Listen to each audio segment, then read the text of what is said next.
This is the English parish church that I have visited more than any other on all of my travels, and I've never had to go too far to visit it. I've been through its doors hundreds of times, in fact ever since I was about 11 or 12 years old. Today was my first visit of 2024. This is All Saints Church in the market town of Pocklington. Pocklington sits just off the A1079, linking the cities of York and Hull across two counties. Pocklington, although a town in the East Riding of Yorkshire, lies closer to York in North Yorkshire than it does to Hull on the east coast of England. All Saints' history goes back a long way, perhaps to the time of St Paulinus in the 7th century. At the time of the Domesday Book, Pocklington had a church and a priest, and it belonged to the king. A letter of Walter de Grey, Archbishop of York, dated 1252, establishes that 9 other churches were dependent on Pocklington Church, leading some to firmly believe that this was a minster church of wealth and status throughout the 12th century. The building as we see it today is a robust display of different periods of Gothic architecture. A good portion of it is pre-perpendicular, of which the West Tower is a later statement piece in that style. The building is wide and high, with an awkward exterior profile that I feel conceals the vast aisled space within. Starting from the west end, under the Great Tower, the huge profiles and faces of a cast of medieval grotesque characters leer and gawk down from their high-up perches in the western tower arches. There are beasts and green men up there as well, horrific personalities with gaunt and bulging features. You don't easily forget faces like this. There is some more excellent medieval sculpture up in the North Nave arcade.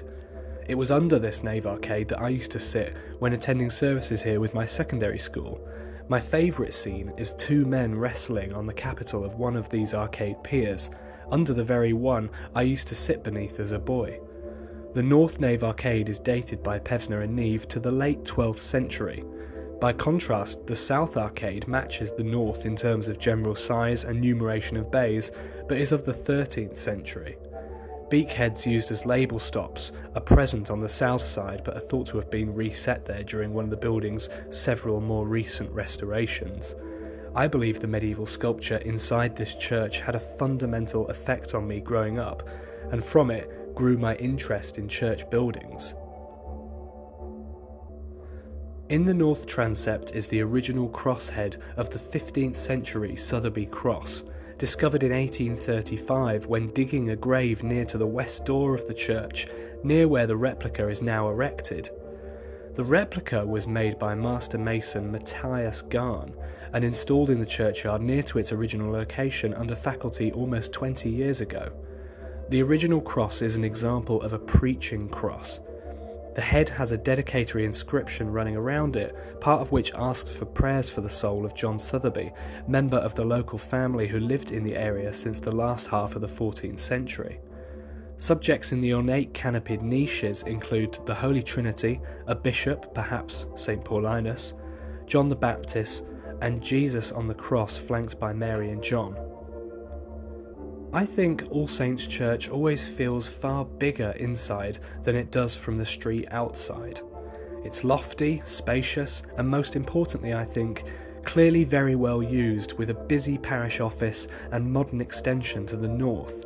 Not that you could tell at all from the mostly original footprint that this has been extended, as it's all discreet and never undermined by the excellent character of the central worship space. A building as active today as it ever was. There is always something going on here every day of the week.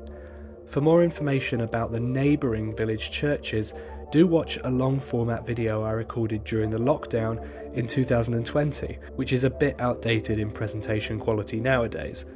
But thank you for watching, and please like and subscribe if you'd like to see more videos of historic churches like this.